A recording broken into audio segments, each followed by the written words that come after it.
Buenas noches.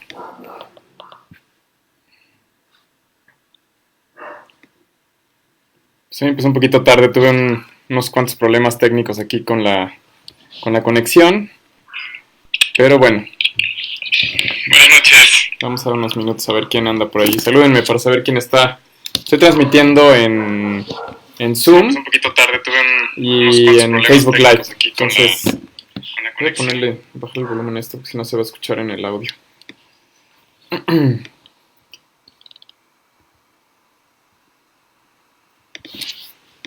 vamos a ver si se conecta alguien más. Y de todos modos estos videos los estoy grabando y los estoy subiendo a YouTube, entonces pues si te interesa el tema, pues luego lo puedes buscar ahí en YouTube. Eh, Me ha estado ganando el tiempo estas últimas semanas. Llevo varias semanas haciendo estos videos y me ha estado ganando el tiempo para programarlos con más anticipación. Hay muchos temas que están saliendo en las noticias que son bastante relevantes.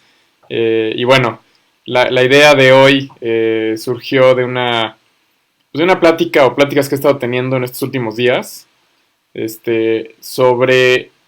Básicamente sobre qué onda con las inversiones y qué onda en particular ahorita, pues aquí en México, pues con el tema de la bajada de la tasa de interés.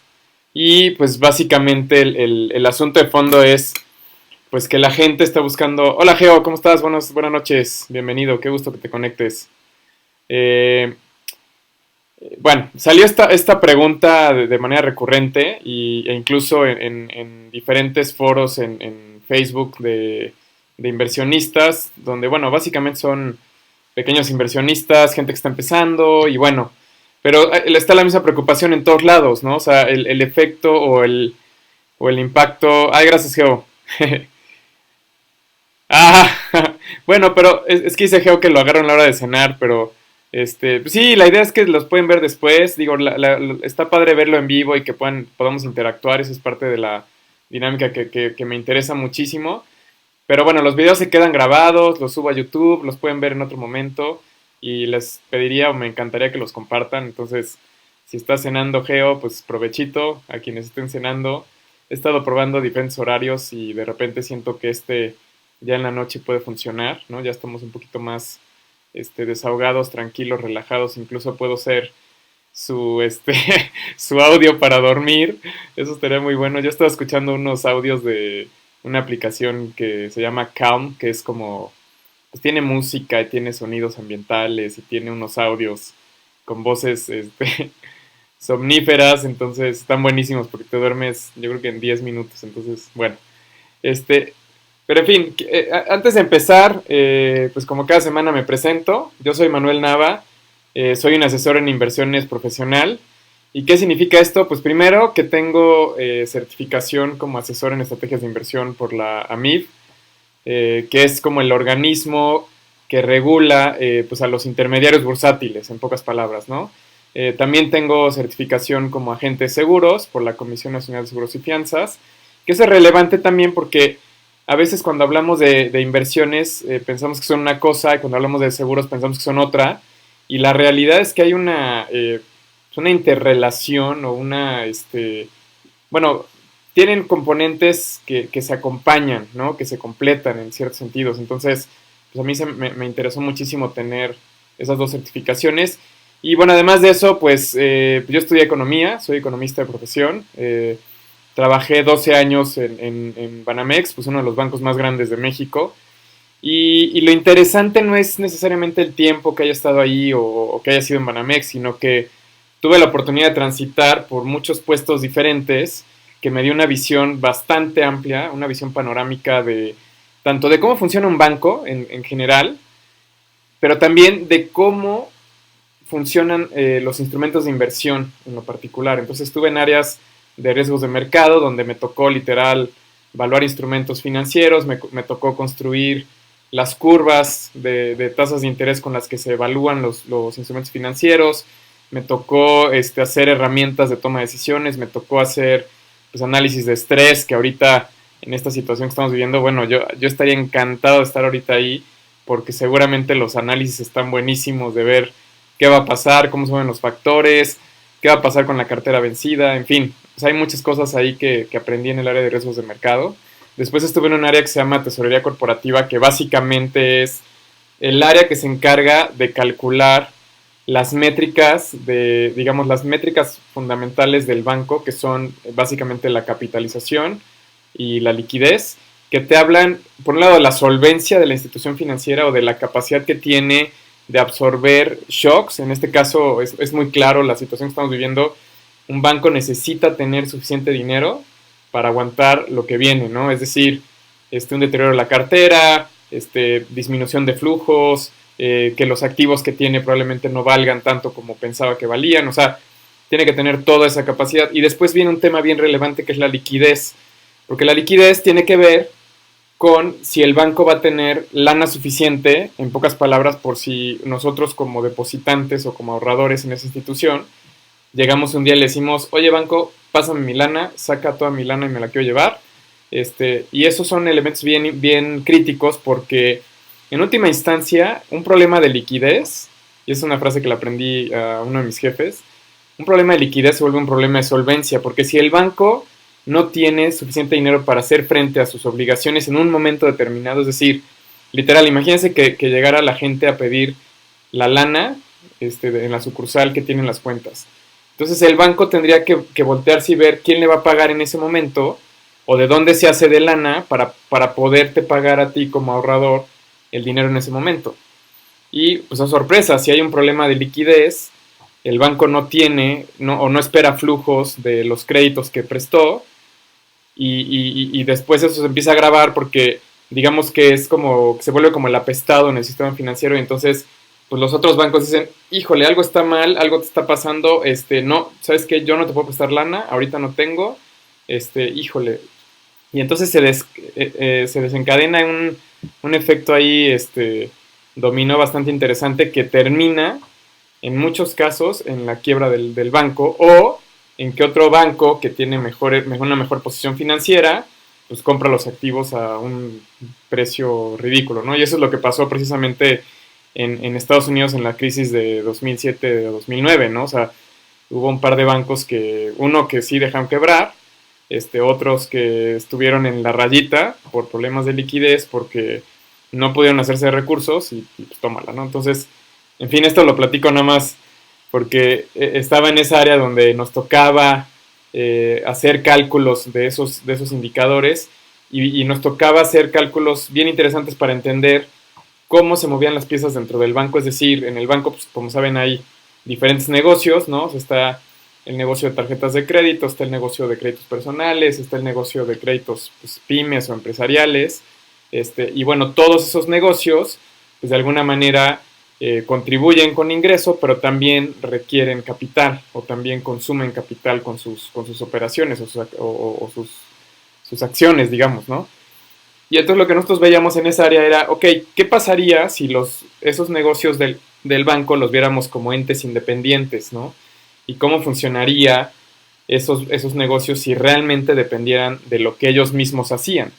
Y entonces hay una realidad ahí que es muy clara para mí, que es los bancos viven de las sucursales, viven de los depósitos de la gente, del público en general. O sea, y esa lana que entra, pues de alguna manera internamente se distribuye entre todos los negocios.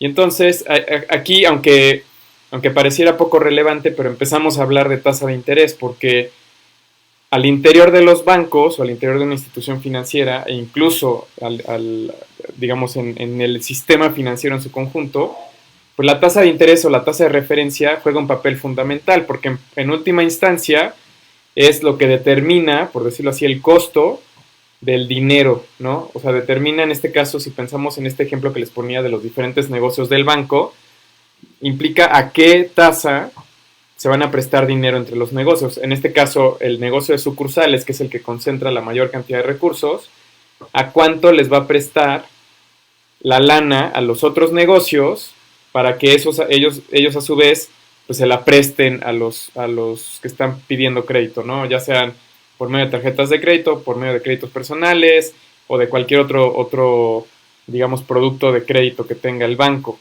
Y entonces es bien relevante todo esto porque, si ustedes lo ven, es una especie de cadenita, o sea, el Banco Central, que ahorita entramos como a definir un poquito con más detalle, fija una medida de referencia, que en este caso es la tasa de referencia, así se llama, la tasa de referencia del Banco de México, y todo lo demás se empieza a construir a partir de esa tasa de referencia. Y entonces, pues el ejercicio muy simple es, a ver, si al banco internamente le prestan el dinero al 8%, pues el banco tiene que cobrar por lo menos 8% para salir tablas en su negocio, el negocio que sea, hablando de crédito, ¿no? Aquí estoy hablando de dos conceptos básicos que es crédito y depósito, ¿no? Que es básicamente como los flujos de entrada y los flujos de salida, ¿no? Entra y sale dinero dentro del banco, entra y sale dinero dentro del sistema financiero, entra y sale dinero dentro del banco central y demás, ¿no?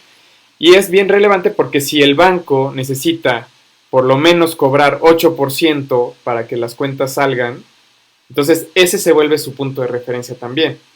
Y obviamente no es 8%, o sea, no es exactamente la tasa de referencia del Banco Central, porque entre los bancos, para poderse prestar dinero entre ellos, que es la TIE, la tasa interbancaria, la tasa de interés interbancaria de equilibrio, es una tasa que se fijan entre los bancos, es una tasa de mayoreo, pero no es exactamente la misma que la del Banco Central, porque digamos que aunque los bancos son muy buenos pagadores, pues de todos modos existe algo que se llama riesgo de crédito, que ahorita lo vamos a definir también, que también es muy relevante, que determina que, ok, entre los bancos dicen, ok, sí, eres muy bueno, yo te presto lana, pero te va a cobrar algo, te va a cobrar un premio, ¿no? Un ligero premio ahí para poderte prestar ese dinero. Y digo, son préstamos de 24 horas, ¿no? O sea, la lana entre los bancos literal va y viene todos los días.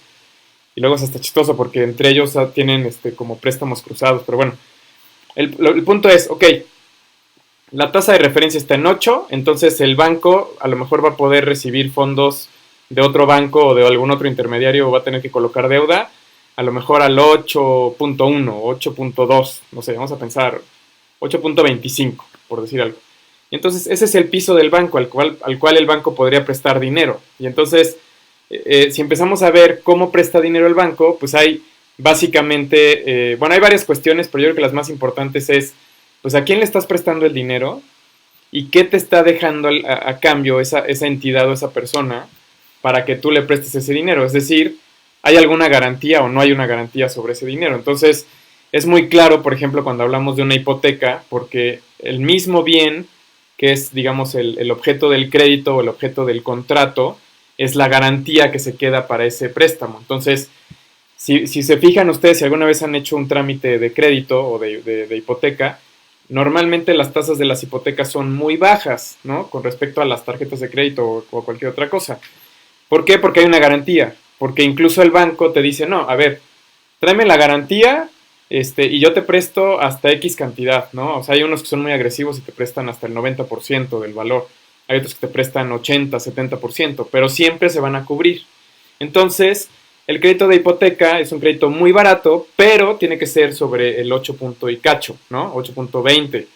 Y de ahí, pues el banco tiene que cobrar, ¿no? Tiene que cobrar o tiene que cubrir sus gastos fijos, digamos, ¿no? Por lo menos, y tiene que cubrir pues, los gastos que incurra para poder colocar ese crédito y a lo mejor los avalúos, porque algunos bancos echan el costo del avalúo y a lo mejor la escrituración, lo que quieran, cualquier cosa que se les ocurra que son costos, los tiene que pagar. Entonces ya no es 8.25, a lo mejor ya vamos en 9.25 o 9.5.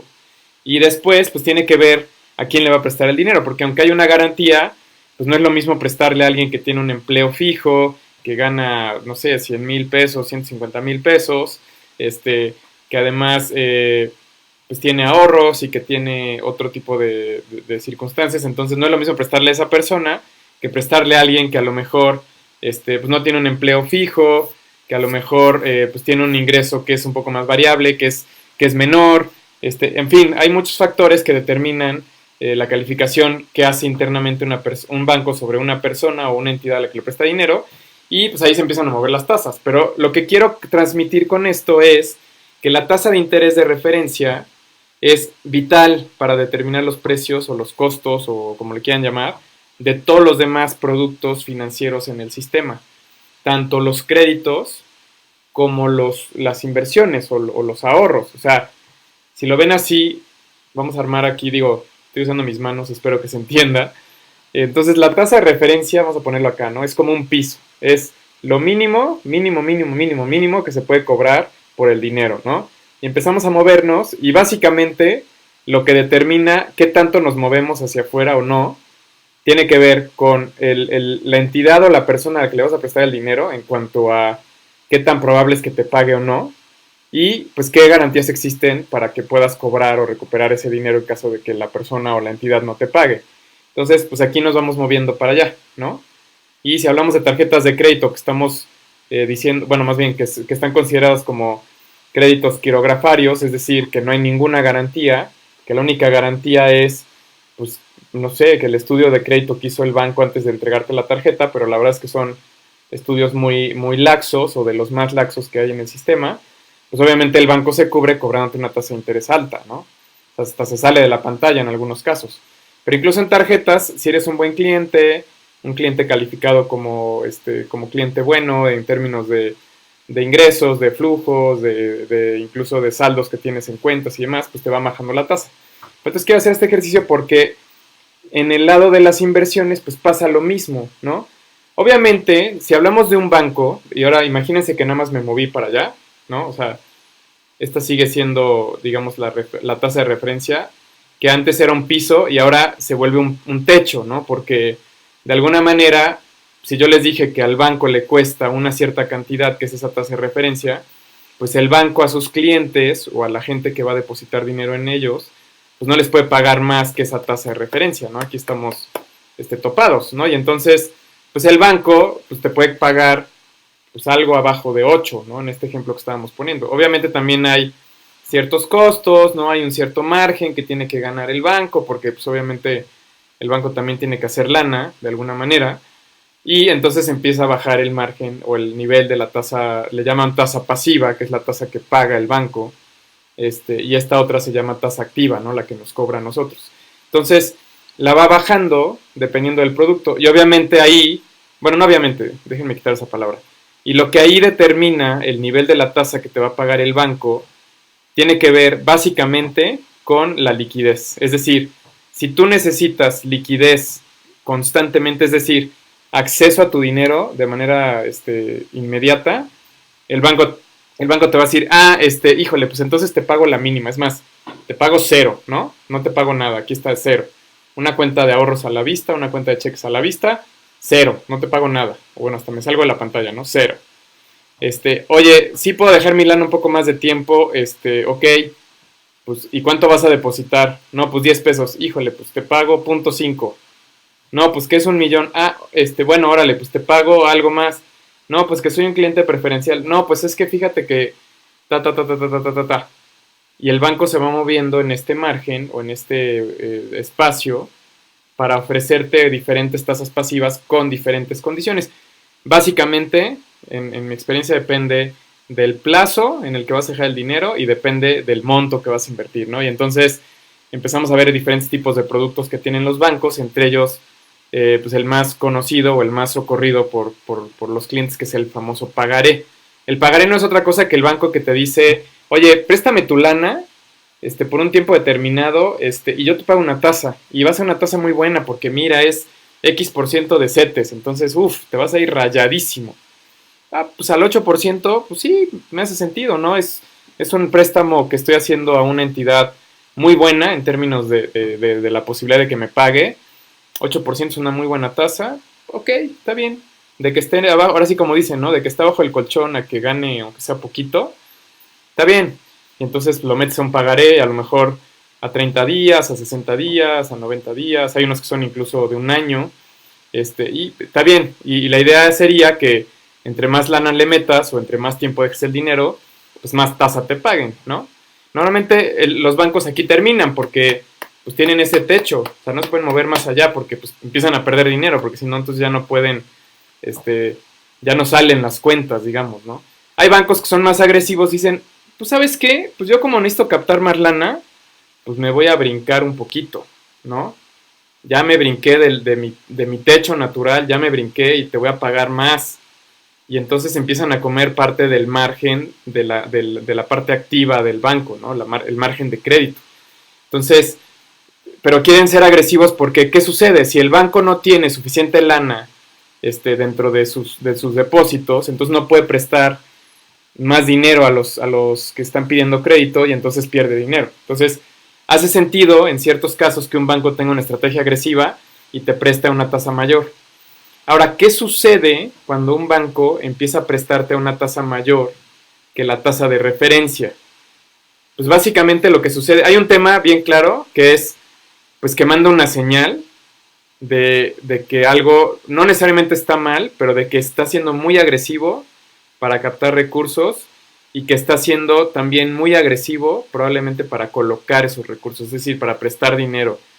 Y entonces, aunque no lo diga explícitamente el banco y aunque no haya como formas tan claras, aunque sí se puede ver la información en la CNBV y demás, la señal que está mandando este banco es que está dispuesto a correr más riesgo, tanto en la parte pasiva como en la parte activa. Y entonces pues le va a prestar dinero a gente que a lo mejor otros bancos no le prestan y le va a entrar a proyectos que a lo mejor otros bancos no le entraron y va a ser más arriesgado para tomar riesgo. Y entonces vamos a pensar que en ese banco la rayita se mueve también para arriba, ¿no? Y entonces hace sentido que pueda darte una tasa más alta porque está cobrando una tasa más alta también del otro lado. Y entonces digamos que el margen, ya sumando las dos partes, pues al final no se afecta tanto y la rentabilidad les da y entonces todos somos felices, todos somos tan amigos, ¿no? Pero ¿qué sucede ahí? Que empezamos a tener un poquito de distorsiones. Déjenme adelantarme un poco y ahorita regreso a esta idea porque aquí es donde empezamos a hablar de un concepto que tiene que ver con el riesgo de crédito, ¿no? El riesgo de crédito básicamente es la posibilidad de que no te paguen algo. O sea, es así de sencillo, ¿no? Es qué tan probable es que la persona a la que le estás prestando dinero no te pague. Y esa persona puede ser tu mamá, tu tío, tu amigo, pero también puede ser, pues obviamente, el banco, ¿no? O la caja de ahorro, o la tanda que hiciste con los cuates de la cuadra, no sé, ¿no? Las mamás de la escuela, qué sé yo. Riesgo de crédito es la probabilidad de que no te paguen, ¿no? Y obviamente el tema con el riesgo de crédito es que pues, prácticamente es dicotómico, te pagan o no te pagan, ¿no? Es así de fácil. Entonces, muchas veces lo que sucede con el riesgo de crédito es que implica tomar acciones más o menos drásticas. ¿A qué me refiero con esto? Que los bancos, por ejemplo, para ciertos tipos de crédito, tienen que reservar, es decir, guardar en un cajón la misma cantidad de dinero que están prestando de ciertos tipos de crédito porque la probabilidad de que no te paguen es tan alta que el banco dice, no, pues asumo de una vez que no me la van a pagar, reservo ese dinero, por decirlo así, castigo mis resultados porque esa lana no la puedo prestar y entonces no voy a poder generar dinero, pero yo sé que es porque si no me pagan estos cuates, pierdo el 100% de ese saldo, ¿no? O sea, si yo presté 1,000,000, pierdo 1,000,000, así directito. Yo te voy a platicar con un amigo que está, que estuvo viendo temas de empresarial y me decía, a ver, yo perdí un crédito, ¿no? Se me fue uno, ya no me pagó. Para recuperar el ingreso de ese crédito tenía que prestarle a 60 clientes del mismo tamaño que el que se me fue. Imagínense eso, o sea, es una locura. Entonces el riesgo de crédito es un tema súper delicado porque mueve muchísimo las decisiones que toman las entidades financieras y debería de mover también las que tomamos nosotros. ¿Y a dónde quiero llegar con esto? Que volviendo al tema de la tasa de interés y volviendo al tema de este equilibrio que debe existir dentro de una institución financiera entre las tasas pasivas, que otra vez las tasas pasivas son las que le paga esa entidad a los ahorradores, y las tasas activas, que son las que cobra a los que les presta dinero, si no se respetan esos equilibrios, pues puede haber problemas. Ahora, ¿qué sucede? ¿No? Aparecen estos nuevos jugadores en el sistema financiero, unos no son tan nuevos, pero pensando en general contra la banca tradicional que tienen algunos bancos más de 100 años, pues son nuevos, ¿no? Aunque tengan 30, 40. Estas nuevas entidades lo que empezaron a hacer es a prestar dinero de manera más directa, ¿no? El banco pues tiene todo un aparato, digamos, burocrático, en muchos sentidos se parecen al gobierno y son, híjole, son a veces pesadillas, ¿no? Para los clientes. Pero bueno, tienen toda una burocracia y tienen toda una serie de sistemas y tienen toda una serie de áreas que se dedican a hacer que todo se mueva y tienen unos requerimientos regulatorios gigantescos que pues implican que los costos de un banco sean muy altos, ¿no? Para operar en términos generales.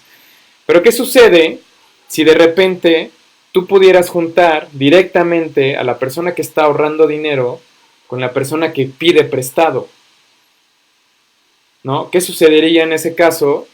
Pues que casi los puedes hacer que se pongan de acuerdo entre ellos y llegar a un equilibrio muy diferente de la tasa de referencia.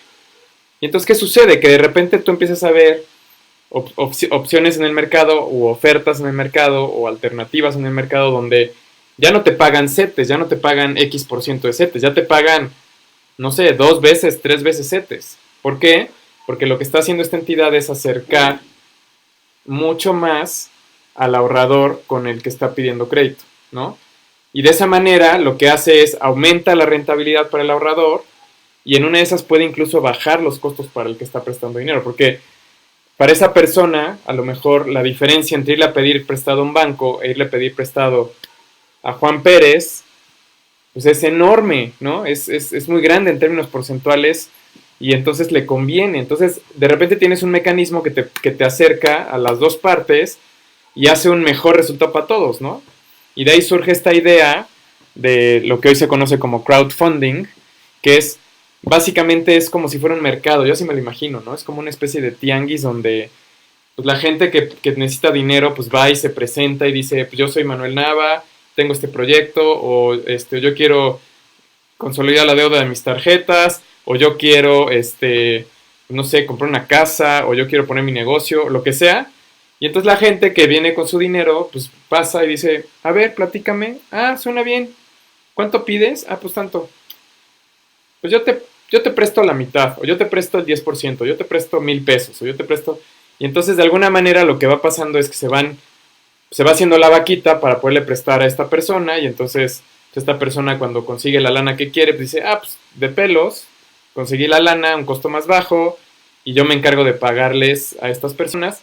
Y hay un intermediario que es, pues, digamos, el que administra ese tianguis, que es la plataforma donde se juntan estas personas y pues es el que nada más se encarga de administrar, ¿no? Y de asegurarse que cuando fulanito de tal o al que le prestaron dinero pague, pues le llegue a los que le prestaron, ¿no? Entonces eso empieza a cambiar el panorama de lo que vemos hoy en el mercado. ¿Por qué te platico todo esto? ¿No? Antes de que parezca que estoy divagando y que estoy debrayando y que estoy llegando a quién sabe dónde. Porque el escenario que te estaba platicando ahorita era con un escenario de tasas al 8%, ¿no? Que era el escenario que vivíamos en México hace un año. O sea, está cañón. Hace un año las tasas estaban la tasa de referencia estaba al 8.25%. En un máximo histórico que no habíamos visto, yo creo que, digo, no sé, no estoy seguro, la neta no tengo los datos a la mano, pero probablemente no lo habíamos visto desde antes del 95. O sea, para que se den una idea, ¿no?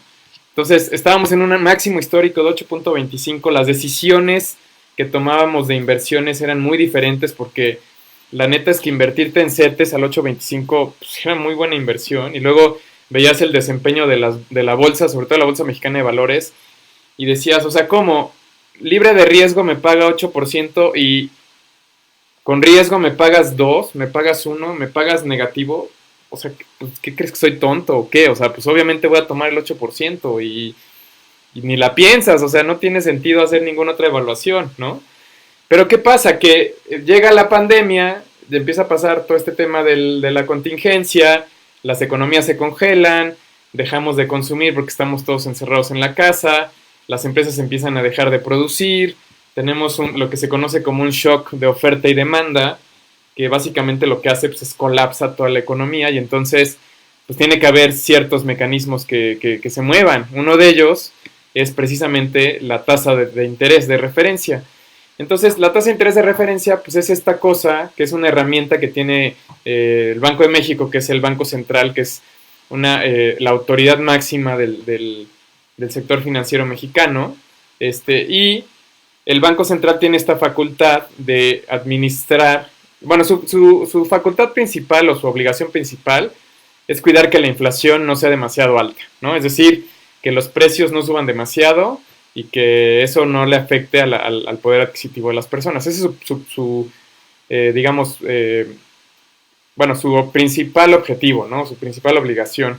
Tiene unos objetivos que son, entre comillas, secundarios, muy importantes también, pero para ellos secundarios, entre los cuales está pues mantener pues, el funcionamiento del sistema financiero, mantener el sistema de pagos, pues ellos son los que literal acuñan las monedas y hacen que estén en circulación, pero también administran algunos otros sistemas que son la base de todo el sistema de pagos del sistema financiero mexicano. Entonces es una pieza fundamental, pero esa herramienta principal que tienen, que es la tasa de interés, pues le pega todo finalmente, por ese ejercicio que hice hace rato. Por eso quise empezar por ahí, porque es bien importante que entiendan que esa tasa de referencia, que parece como algo X, insignificante y locura de estos monos ahí de traje sentados en el centro de la Ciudad de México, le pega a todas las decisiones que toman las instituciones financieras con respecto al dinero, a todas. Porque por ahí me decían, no, es que esta entidad, no, esta no depende de la tasa de referencia. Sorry, todas dependen. ¿Por qué? Porque la demanda y la oferta de dinero se mueve con respecto a eso. Entonces, si tú estás fuera de esa lógica, vas a tener problemas de un lado o del otro. O vas a captar demasiado dinero y no vas a tener dónde colocarlo, y entonces, pues, ¿con qué le pagas la rentabilidad a estos ahorradores? O vas a tener demasiada demanda de crédito y entonces vas a tener un problema porque no vas a tener suficientes fondos. Entonces, si no te equilibras con respecto a eso, pues, o sea, tu institución financiera va a tener broncas por donde lo vean. Pero bueno, todo esto lo digo porque hoy empieza todo este rollo de la contingencia. Banco de México empieza a hacer sus evaluaciones y dice, a ver, cerramos 2019 con la inflación más baja que se ha visto, si no me equivoco, es la segunda inflación más baja que se ha registrado desde que se toma nota de esa información, o sea, de hace muchísimos años. Y además está por debajo del objetivo que tiene el Banco de México, que es 3% de inflación. Lo que sea que eso signifique, luego nos echamos una plática de la inflación a fondo para que entiendan qué significa y cómo se construye y demás. Pero bueno, es un indicador clave porque nos dice de una forma muy simple, sintética, cómo suben los precios de las cosas en la economía. Entonces, lo importante es, tuvimos una inflación bajísima, y entonces el Banco Central dice, a ver, está habiendo broncas en la economía, pues estamos haciendo las proyecciones, vemos que la economía se va a caer, eso va a implicar desempleo, eso va a implicar pues muchos problemas hacia adelante. Entonces, pues tenemos espacio, bajamos la tasa de interés. ¿Qué significa tenemos espacio? Pues mientras no haya presión inflacionaria, mientras no se vea que van a subir los precios demasiado, el Banco de México puede bajar la tasa de interés. ¿Qué sucede cuando Banco de México baja la tasa de interés? Si alguien estuvo el año pasado invirtiendo en CETES y hoy de repente ve eso, esto de cuenta y dice, oye, pero ya no estoy ganando tanto, pues lo más probable es que saque su dinero de ahí y lo use en otra cosa. Ya sea que diga, ay, no, ya no me conviene, qué flojera tenerlo ahí, mejor lo saco y lo consumo en otra cosa, o lo invierto en poner un negocio. Y lo que sucede también es que como empiezan a bajar las tasas, haciendo el ejercicio que yo les hacía hace rato, pues las tasas de interés de los créditos también empiezan a bajar un poco. Es un poco raro porque no necesariamente bajan en la misma proporción y demás, pero sí empiezan a bajar. Si alguien ha volteado en estas últimas semanas a ver cuánto están las hipotecas, por ejemplo, se van a ir de espaldas, ya se fueron de espaldas, porque ahorita hay hipotecas del 5%, 5.5, 6%, que hace un año eran imposibles porque la tasa estaba en 8%, pero hoy que la tasa está en 4.5%, pues sí pueden ofrecerte una hipoteca al 5%, al 6%, y puede ser una muy buena oportunidad para tomar una hipoteca porque esa tasa fija, bueno, siempre y cuando sea tasa fija, pues, las tasas probablemente van a subir en algún momento en el futuro y tú vas a tener ya una deuda con una tasa bajísima, históricamente baja. Entonces, bueno, todavía no es históricamente baja, todavía puede bajar más, pero es buen momento, podría ser buen momento para tomar un crédito hipotecario. Entonces justo lo que sucede es que se empieza a inyectar más dinero en la economía, ¿no? Empieza a haber, en teoría, más actividad económica, la gente empieza a consumir más, los empresarios empiezan a poner más negocios, los inversionistas dicen, híjole, pues no me está pagando los rendimientos CETES, entonces pues mejor me voy a invertir en otra cosa. A lo mejor, no sé qué pasó, déjenme un segundito, seguimos en vivo, sí. Creo que sí, bueno, es que como que estás dando vueltas aquí la bolita de mi Facebook, pero bueno, esperemos que sí sigamos en vivo y si no, de todos modos esto se queda grabado. Entonces, lo que sucede cuando va bajando la tasa de interés es que empieza a haber pues, más dinero en la economía y eso empieza, en teoría, a reactivar la economía. Y eso es lo que el Banco Central espera que suceda ahora que está bajando la tasa. Ahora, el tema crítico es, ¿y hasta dónde va a bajar la tasa? Porque pues, ustedes ya vieron las noticias o ya han visto noticias en estos últimos días. Digo, al menos bórrense el discurso de ayer, por favor, del informe presidencial, porque, hijo, desafortunadamente, aunque este gobierno siga hablando de que es diferente y que cambios y que no sé qué, está actuando exactamente igual que todos y diciendo lo que piensa que queremos escuchar, suponiendo que somos tontos o que no podemos ver nada de lo que sucede en realidad. Pero bueno, en fin, a lo que quiero llegar es, pues, o sea, sí está, pues, a lo mejor sí está teniendo un impacto el que esté bajando la tasa de interés, pero el impacto, dado que no hubo un apoyo o digamos, un acompañamiento de una política de gasto, porque normalmente las políticas van acompañadas, ¿no? La política fiscal, que es precisamente la del Banco Central, con la política monetaria, que es la del Banco Central, que tiene que ver con las tasas, con la política fiscal, que es la del gobierno federal, del Ejecutivo, que es básicamente gastar o no gastar dinero. Entonces, si estamos en una situación de una desaceleración de la economía, una recesión o un escenario como el que tenemos, lo que debería de pasar es que el gobierno debería estar buscando gastar dinero como loco. Ahora, hace toda la diferencia en qué gasta el dinero, pero bueno, dado que no está gastando dinero, pues esa discusión no la tengamos en este momento. Pero todo lo que sucede es que el Banco de México empieza a bajar las tasas y eso debería de ayudar a que la economía empezara a resurgir. Pero lo que está sucediendo es que como seguimos encerrados, porque la verdad es que todavía no hay claridad sobre pues, qué onda con el COVID y qué onda con las vacunas y qué onda con la famosa inmunidad de rebaño y nada de esto, realmente no se ha tenido el despegue que se esperaba. Y en países donde sí se tuvo, hubo rebrotes y entonces volvieron a cerrar. Entonces es muy probable que Banco de México siga bajando la tasa de interés. Hay quienes dicen que todavía tiene espacio, probablemente a llegar hasta el 4%. Hay quienes dicen que ya está llegando al límite, pero bueno, es probable porque el banco sigue buscando cómo hacerle que siga bajando la tasa de interés. Y entonces aquí es donde entra, todo esto fue la introducción, bienvenidos a la plática sobre por qué digo que estás perdiendo dinero cuando bajan las tasas de interés. Porque ya situados en este punto y con este contexto que te dije o que te platiqué ahorita que esperaría que fuera más o menos claro, y si no lo es, pues escríbeme un mensajito y dime, oye, no te entendí nada, estás loco, no sé de qué estás hablando, pero explícame porque sí quiero entender. Con muchísimo gusto nos echamos una llamadita y platicamos. Pero a lo que quería llegar es a este punto, porque estamos en un momento donde la tasa de interés de Banco de México ya bajó tanto que si vemos los pronósticos de inflación, que ya no es ese 2,90 y tantos con el que cerramos 2019, sino que ya empiezan a regresar pues, a lo que hemos visto en los años pasados, ¿no? Un 3%, 4%, ¿no? La meta de Banco de México se define como 3% más menos 1, o sea, 4%. ¿Para qué nos hacemos, para qué nos hacemos patos? O sea, es 4% ya. Muy pocas veces ha estado por debajo de eso, pero bueno, siempre están ahí con esa discusión de si sí es o no es.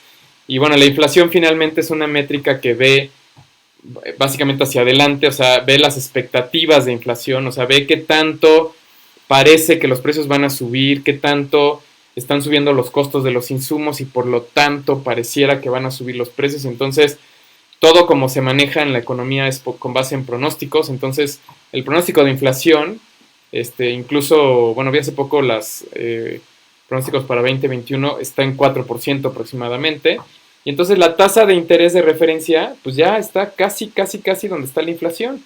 ¿Y eso por qué es relevante? Porque la principal razón por la que invertimos dinero es porque queremos mantener o preservar el valor de nuestro dinero.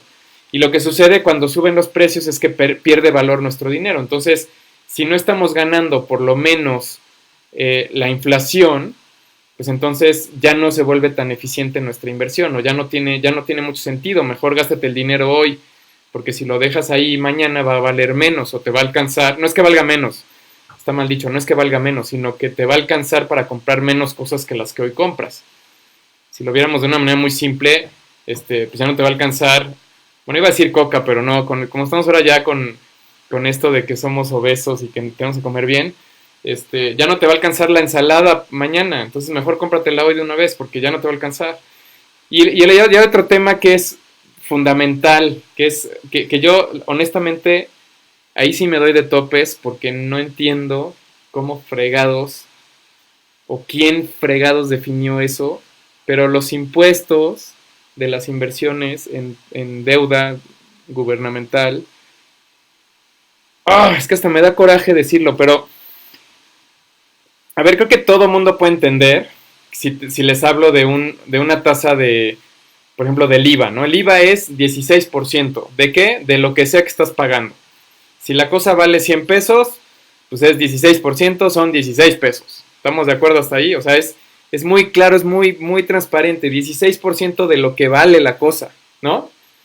Pues, ¿qué creen que en las inversiones, los impuestos o el ISR, lo calculan de manera directa? Hagan de cuenta, si haciendo el ejemplo de los 100 pesos y los 16 pesos, hagan de cuenta que en lugar de cobrarte el 16%, te cobrarán 20 pesos. Y entonces dices, ok, por cada 100 pesos que pague o que compro lo que sea, voy a tener que pagar 20 pesos. Ok, está perfecto. Si son 100 pesos, pues 20 pesos, estamos hablando del 20%. Pero si son 50 pesos, 20%, ya estamos hablando, 20 pesos, perdón, ya estamos hablando del 40%. ¿Sí me siguen hasta ahí?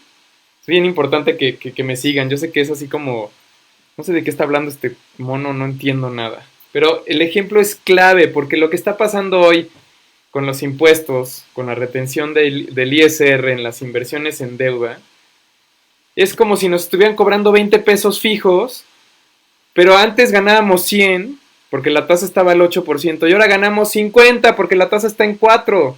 Entonces nos están cobrando un porcentaje enorme de lo que ganamos por las inversiones en deuda. Es ridículo, yo no entiendo a quién, o sea, es una evidencia, no encuentro otra evidencia tan clara de cómo se hacen las cosas en este país que me da, de veras me da muchísimo coraje, porque a alguien se le ocurrió, seguramente lo hicieron en algún momento en el que las tasas estaban altas, no me acuerdo si fue, creo que fue en 2018, no sé si alguien por ahí se acuerda, pero antes pagábamos el 1.04%, bueno, era el impuesto que nos retenían del ISR por las inversiones. Entonces, si ganábamos 8%, nos quitaban 1.04, entonces nos quedaba 6.96 como rendimiento neto, ¿no? Hablando de un CETE, por ejemplo. Y entonces en algún momento dijeron, no, es que las inversiones tienen que pagar más impuestos, y entonces, ya saben, me imagino hasta al compañero Noroña gritando ahí en el... Ay, Dios mío. Y entonces alguien, no, es que tienen que pagar más impuestos. Entonces vamos a subir la tasa del ISR del 1.04 al 1.45. Sí, es que es justo porque esta gente que ahorra y entonces tenemos que cobrarles más impuestos. Y entonces ahora, pues, ganabas 8, te quitan 1.45, pues te quedas 6.55, ¿no? Digo, si las cuentas no me fallan. Ok, si lo vemos en términos relativos, ese 1.45 sobre 8, pues no está tan mal, ¿no? No está tan mal. Pero si vemos esa misma relación o esa misma regla hoy, que la tasa está en 4.5, nos están cobrando 30% de impuestos. Es decir, nos están cobrando la tasa de ISR más alta, como si ganáramos, creo que son 3 millones de pesos, no sé si alguien me puede corregir. Como si estuviéramos en el tabulador más alto de ISR, eso es lo que nos están cobrando hoy por invertir dinero en CETES. O sea, no tiene sentido. Y entonces, por eso, si juntas las dos cosas, la inflación y la retención de ISR, pues hoy estamos fritos, porque nuestro rendimiento neto real, bueno, en términos reales, que en términos reales significa quitándole la inflación, que para hacer cuentas rápidas, 4.5 menos 4 de inflación, pues nos queda 0.5. Menos 1.45 de ISR, nos queda menos 1%. O sea, ¿cómo? ¿Pero qué no estamos invirtiendo para ganar dinero? ¿Para conservar el valor del dinero en el tiempo? O sea, ya me perdí. ¿Sí lo ven? Es una tragedia, realmente es una tragedia. Entonces estamos perdiendo dinero. Si tú tienes dinero en el banco, en una inversión, en deuda, estás perdiendo lana. Porque no te están pagando lo suficiente para cubrir el costo de, bueno, más bien, la inflación y los impuestos que te están reteniendo. Entonces, tienes que buscar otras alternativas. ¿Y qué sucede? Que entonces todo mundo empieza a buscar, oye, pero entonces, ¿dónde meto mi lana? ¿Qué hago con mi dinero? Oh, existen estas cosas que aparecieron, no es que sean nuevas, insisto, o sea, son nuevas en el contexto de 100 años de los bancos, pero no son realmente nuevas, pero sí tienen una propuesta diferente, ¿no? Y entonces esta idea que les decía de, oye, pues si juntamos al ahorrador y al que está pidiendo dinero, pues entonces le puedo pagar más al ahorrador y le puedo cobrar menos al que está pidiendo dinero.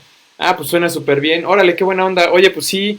Y entonces de repente el apetito, bueno, no el apetito, más bien la necesidad del inversionista que no quiere asumir riesgos, pues aumenta porque se acostumbra a un 8%, ¿no? Y todos nos acostumbramos a lo bueno. Entonces, yo ya me acostumbré a ganar 8% de mi dinero y de repente ahora gano 4 y cuando saco cuentas, pues en realidad estoy perdiendo. Entonces, pues yo quería 8, pero ahora ¿quién me paga 8? Ah, pues me lo paga ese cuate que me dice que él que le preste dinero a él directamente y él me lo va a pagar. Entonces, pues yo creo que sí, porque antes ganaba 8 y me iba bien, entonces yo le voy a ir a pagar, que me pague 8 ese cuate. Pues sí, se ve buena onda. Pues sí, se ve buena onda, pues yo creo que sí le voy a prestar mi lana a este cuate y que me pague 8%. ¿Y qué sucede? Pues sí, puede que sí te pague y puede que te vaya bien y que estés igual que estabas hace un año. Pero ya no es el mismo riesgo. Esa es la parte fundamental que tienes que entender. Antes le estabas prestando tu dinero al gobierno federal, que a lo mejor allá afuera en el mundo pudiera ser no necesariamente la cosa más maravillosa del mundo y menos ahora que está en riesgo bueno, que las calificadoras, que también son estos entes mitológicos, que luego quiero platicar de eso, puedan disminuir la calificación. Pero bueno, dentro de México, hablando en pesos, pues no hay quien te pague mejor que el gobierno federal. O sea, no hay manera, porque por el simple y sencillo hecho, aunque el Banco Central sea independiente o autónomo, de que pues tiene la maquinita para cobrar más impuestos o para endeudarse afuera o para hacer que el Banco Central, digamos que insistirle al Banco Central de que imprima más dinero o que tome este tipo de políticas de disminución de tasas o cualquier otra cosa, pero de que te paga, ¿no? Entonces, antes el gobierno federal, el mejor pagador del país, o del reino, como lo quieran decir, te pagaba 8% y tú quieres tu 8%, entonces vas a ir a tomar más riesgo con otras personas o con otras entidades. Y el problema es que no lo sabes. El problema es que tú solamente ves la tasa y dices 8%, pues el año pasado ganaba 8%, quiero seguir ganando 8%, ¿por qué no? Oye, es perfecto, está perfecto tu análisis, pero considera que no es el mismo riesgo. Y entonces acordémonos lo que acaba de pasar ahorita con Banco FAMSA, que no quiero echar tierra, pero simplemente es un caso muy claro. O sea, Banco FAMSA era tan banco como Banamex y BBVA y el que quieran, Santander o el que quieran.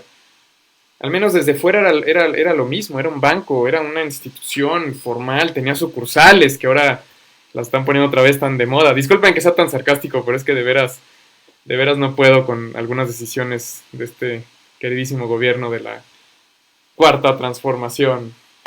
Perdón, no lo puedo evitar. Pero bueno, tenía sucursales y bueno, o sea, FAMSA, por Dios, ¿no? ¿Y qué pasó? Pues que quebró.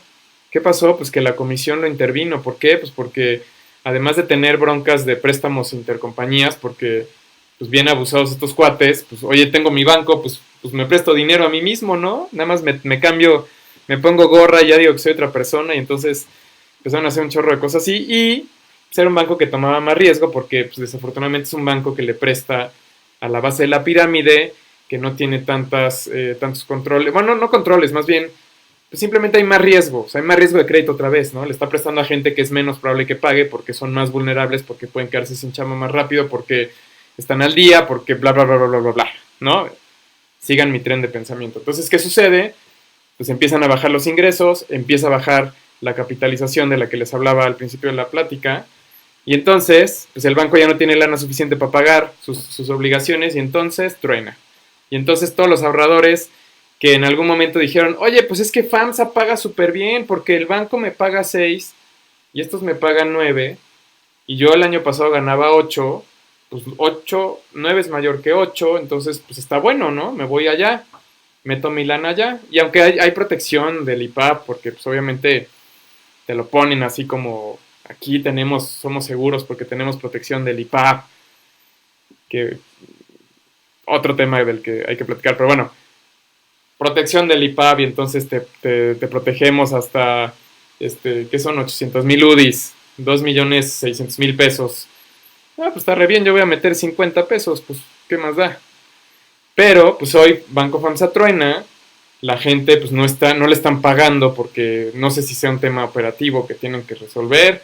Imagínense que alguien de la nada tiene que llegar a ver cómo están las cuentas y a ver si los papeles están en orden y a ver si fulanito de tal que dice que le debes 2 millones realmente se los debes. Bueno, lo que se puedan imaginar de desastre y desorden y caos, pues eso está pasando. Entonces, ¿qué sucede? Que la gente pues no tiene en la cabeza la noción de, oye, le estoy prestando dinero a alguien que es menos probable que me pague, entonces, pues a lo mejor 9% no es tanto, a lo mejor debería de cobrarle más, pero pues ya metí mi lana, ya... Entonces, ¿qué quiero transmitirte con todo esto? Ya quiero terminar porque es evidente que me puedo echar todas las horas del mundo aquí, bueno, mientras me dé la sed porque se me está secando la garganta, pero lo que te quiero transmitir es, uno, en serio, si tienes lana en el banco, y no es que le esté echando tierra a los bancos, ojo con eso, porque no es eso, es más bien que entiendas cómo funcionan las cosas. El banco, en primera instancia, está diseñado como digamos, un espacio para salvaguardar el valor, ¿no? El dinero. Creo que, mira, así es como tener tu caja fuerte, ahí está, y está bien, y funciona para eso, y le pagas. Y bueno, y normalmente tienen esquemas para que no les pagues las comisiones o les pagues menos o demás, pero están diseñados para eso, para guardar tu lana. Y sí, su parte de su negocio y el negocio principal es usar esa lana y prestársela a alguien más, y ahí está jineteando el dinero y va y viene, y si uno no le paga pues no es tan grave porque tiene otros, y cuando tú regreses por tu dinero pues tu dinero en teoría va a estar ahí, pero no es su objetivo principal generar rendimiento. Ese es un punto importante. El otro punto importante que quiero transmitirte es, si quieres generar rendimiento tienes que asumir riesgos, pero lo más importante no es si asumes o no asumes riesgos, porque los estás asumiendo de todos modos aunque no lo sepas. Es más, dejar el dinero abajo del colchón, yo considero que es de las cosas más riesgosas porque de entrada ya no estás ganando nada y por lo tanto la inflación pues te va comiendo poder adquisitivo de ese dinero, y luego porque lo puedes perder, ¿no? Se te puede quemar el colchón o la casa o lo que sea. Entonces es muy mala idea dejarlo abajo del colchón. Ahora, si realmente tu objetivo es generar un rendimiento, pues también te tienes que empezar a preguntar, ok, ¿qué riesgos estoy dispuesto a asumir? ¿Hasta dónde estoy dispuesto a correr riesgos? Y entonces ya te pones a evaluar, porque hay muchísimas alternativas en el mercado de cosas en las que puedes invertir y generar rendimiento, ¿no? Desde literal, insisto, estas estrategias que hay plataformas muy buenas donde tú puedes entrar y ves la información de la persona o de la entidad, y ves todo para decir, pues este cuate sí se ve que es bueno, buen pagador, tiene un buen buró, tiene buenos flujos, es un proyecto que hace sentido porque no es que se quiere comprar la pantalla más grande, sino que más bien tiene un proyecto productivo. Órale, está padre y vas a ganar un buen rendimiento, ¿no? Yo lo que te diría es siempre ten presente la diversificación. Entonces, si esa estrategia te late y crees que puede ser interesante, no le tires a uno solo, tírale a 10, tírale a 20. No estoy muy seguro, pero creo que hay algunas que incluso ya te ofrecen como carteras, como algo más parecido a un fondo de inversión, donde tú dices, ok, pues yo quiero invertir en este tipo de riesgo, pero pues no conozco a nadie, no conozco a las personas y la verdad es que no tengo tiempo de meterme a leer los perfiles, porque incluso les puedes escribir y te contestan y, a ver, pero platícame, ¿no? Y preséntame a tus hijos y a ver si es cierto que tu proyecto, lo que quieras. No tengo tiempo, no lo voy a hacer, entonces, a ver, tu entidad, pues preséntamelos y dame los casos, ¿no? Otra alternativa que la verdad está interesante, lo tengo que decir, está interesante, son las SOFIPOS. Las SOFIPOS son unas entidades que surgieron, no estoy seguro cuándo, no estoy seguro exactamente de las fechas y demás, pero bueno, su nombre significa tal cual, Sociedad Financiera Popular. Son unas entidades que surgieron, en pocas palabras, para llenar el espacio que dejaban los bancos, porque los bancos tradicionales realmente no les interesa lo que está abajo en la base de la pirámide, no les interesa, por la razón que quieran, ¿no? Por costos, por el riesgo de crédito, por lo que quieran. Entonces, las SOFIPOS surgieron como una manera de profesionalizar, en pocas palabras, a las cajas de ahorro, ¿no? Que eran estas entidades, pues muy locales, muy como de cuates, como familiares, como de tú depositas y te presto, ¿no? Se parecen como a los Savings and Loans de Estados Unidos. Y bueno, surgieron estas SOFIPOS que se llaman populares porque tenían ese fin como más de inclusión financiera, más de bancarización, más de llevar servicios financieros a la base de la pirámide. Y son entidades que están resultando bastante interesantes porque dentro de sus estrategias también tienen productos de inversión. y ellos funcionan parecido a un banco, también te prestan a una tasa fija. Ahí a quien quien te debe el dinero es la SOFIPO, no es una persona, no es una empresa, no es un proyecto, es la SOFIPO, la entidad, que cada una tiene sus diferentes, digamos, estrategias de inversión y a quién le prestan dinero, y hay unas que le prestan, hacen préstamos personales, hay otras que son más préstamos empresariales, hay unas que prestan a proyectos inmobiliarios, también están interesantes, pero ojo, siempre ten mucho cuidado con el tema de la diversificación, no pongas todos los huevos en una canasta. Otra ventaja que tienen las SOFIPOS es que tienen un beneficio fiscal, como que el gobierno dijo, ok, ¿cómo le hago para incentivar que más gente meta su lana acá? Pues un beneficio fiscal. Entonces, hasta cierto monto, no me acuerdo ahorita exactamente, pero creo que más o menos son como 150,000, 160,000 pesos. Puedes meterlos ahí y no pagas impuestos, no pagas ISR sobre ese rendimiento de esas inversiones. Entonces eso puede ser muy atractivo pensando sobre todo en lo que te acabo de platicar de cómo funciona la retención de impuestos en inversiones en deuda. Y bueno, yo la bronca que veo ahorita con las SOFIPOS es precisamente que va a haber una avalancha de gente que a lo mejor hoy tiene su lana en CETES directo, por ejemplo, que a mí se me hace una extraordinaria opción, porque no tienes intermediarios, no pagas comisiones, en fin, tiene muchas cualidades, pero otra vez, o sea, te está pagando hoy 4.5%, o te está pagando 5%, o 4%, dependiendo de qué tipo de estrategia traigas, o si a lo mejor te quedaste con algún CETE de más largo plazo, a lo mejor estás ganando 5%, pero bueno, sigue siendo ya, digamos, relativamente poco con respecto a la inflación. Entonces va a haber mucha gente y seguramente muchos pequeños ahorradores o pequeños inversionistas que van a sacar su lana de CETES y directo y se la van a llevar a las SOFIPOS. ¿Por qué? Porque se ven muy bien, porque son muy buenas opciones. Pero ¿qué sucede? Otra vez, tiene que haber un equilibrio. Entonces, hoy, por ejemplo, hay unas SOFIPOS que te pagan hasta el 11%, si dejas tu lana todo un año, es insostenible pagarte 11% hoy por hoy. ¿Por qué? Por lo mismo, van a captar muchísimo dinero, pero no van a tener dónde prestar ese dinero. Entonces, ¿de dónde te pagan a ti 11% de rendimiento? ¿De dónde? O sea, que alguien me explique ese modelo de negocio, no lo veo. Entonces, aguas, porque si te empiezan a ofrecer otra vez, relativo a CETES, una tasa demasiado alta, entonces aumenta el riesgo. Aumenta el riesgo, en principio por sentido común, porque ¿de dónde van a sacar para pagarte tanto si el mercado paga esto? Entonces, para podértelo pagar, pues van a tener que empezar a prestarle a gente que tenga riesgo de crédito más alto, o sea, que sea menos probable que paguen. Entonces, sí, es probable que te paguen 11, pero cada vez es menos cierto, hay menos certidumbre, hay más riesgo. Entonces a lo mejor, sí a los primeros, ¿no? Y aquí entramos en, bueno, no quiero meter en ese rollo, pero quiero que lo entiendas, quiero que entiendas eso. Si la tasa es demasiado alta con respecto a CETES, algo está raro, ten cuidado. Yo lo que decía ayer, justo antier, tuve una plática donde platicamos de SOFIPOS en particular. Yo decía, ok, ¿por qué no te vas a 6 meses? Mete tu lana a 6 meses, te sigue pagando bien, creo que te paga, esa en particular te paga 9. Digo, de 9 a 11, claro, hay una diferencia, pero por 6 meses más de tiempo, 2% no se me hace que justifique. Y menos porque lo que se viene para adelante está complicado. Entonces, oye, ¿te vas a meter a las SOFIPOS? Ok, perfecto. Toma tus decisiones con mucho cuidado y por favor no te quedes demasiado tiempo, no te metas a un año, porque apenas si sabemos cómo vienen las cosas para el resto del año, ¿no? Un año más es demasiado tiempo, demasiada incertidumbre. Por un 11%, por un 10%, no vale la pena, en serio, te lo digo en serio. ¿Quieres ganar esos rendimientos? Hay otras alternativas, ¿no? Es más, te lo diría así, es más seguro que tengas ese rendimiento metiéndote en bolsa que metiéndote en estas cosas. Por ese tema de la diversificación que es tan importante. Porque si estos cuates tienen una estrategia que le prestan solamente, digo, es un ejemplo burdo, ¿no? Solamente le va a prestar a las personas de 30, 40 años que vivan en la ciudad de Puebla y que manejen jetas grises. Bueno, a lo mejor la ciudad de Puebla es un universo muy grande, pero es pequeño, ¿no? Porque está muy, muy limitado, está muy especificado.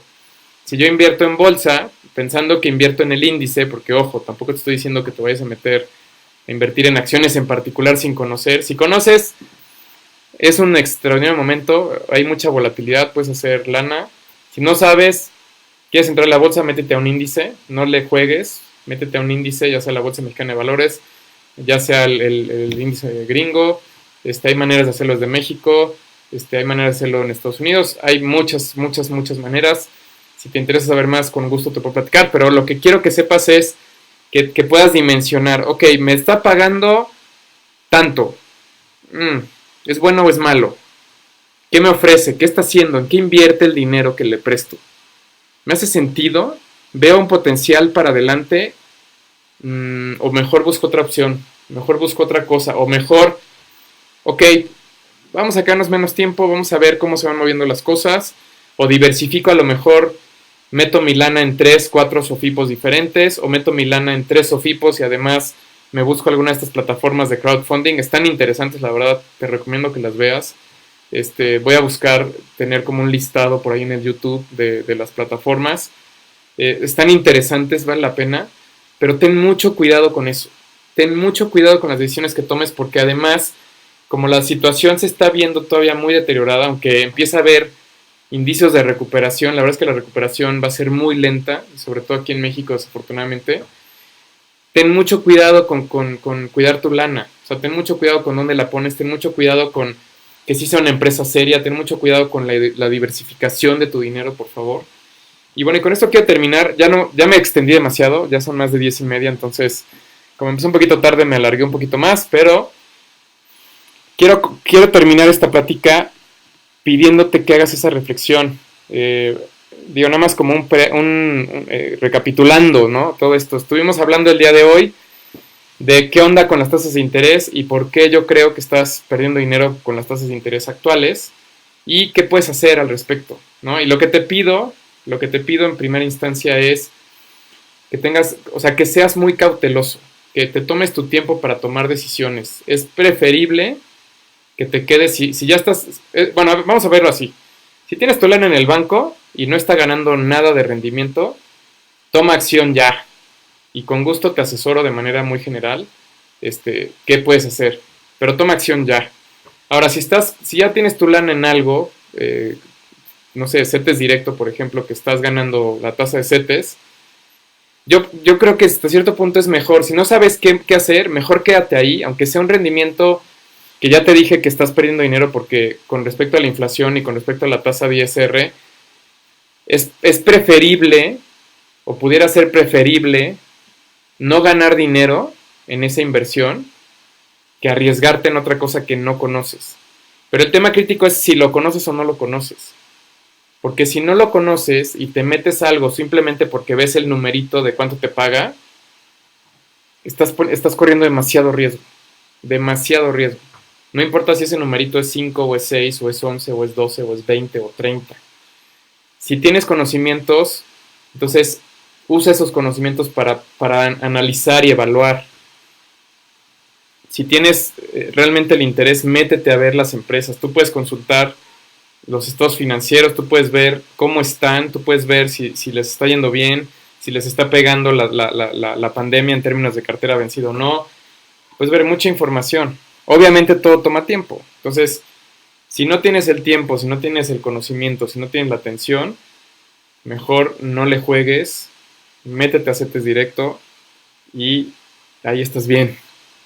Ahora, si quieres hacer algo más, si tienes interés de hacer algo más, si tienes pues más lana, porque la verdad es que eso hace toda la diferencia del mundo, pues entonces haz otras cosas diferentes y con muchísimo gusto, si te interesa, podemos platicar, te asesoro. Digo, aquí hago mi disclaimer porque yo soy director de operaciones de un asesor en inversiones que se llama Cuántico. Tenemos una estrategia buenísima, tenemos un mínimo de 100,000 pesos, pero si estás por debajo de esos 100,000 pesos, sin problemas yo te asesoro, no tengo ningún inconveniente. A mí lo que más me interesa es que más gente pueda tomar mejores decisiones de inversión. Entonces yo te echo la mano, te asesoro de manera general, de manera rápida. Si te interesa una asesoría más profunda también la podemos programar. Si tienes más de 100,000 pesos, si quieres saber qué hago, puta, con gusto platicamos. Y al final lo que te quiero decir es, pues no pierdas dinero, así de fácil. Pues yo soy Manuel Nava, soy un asesor profesional y nos vemos pronto, espero que estén muy bien.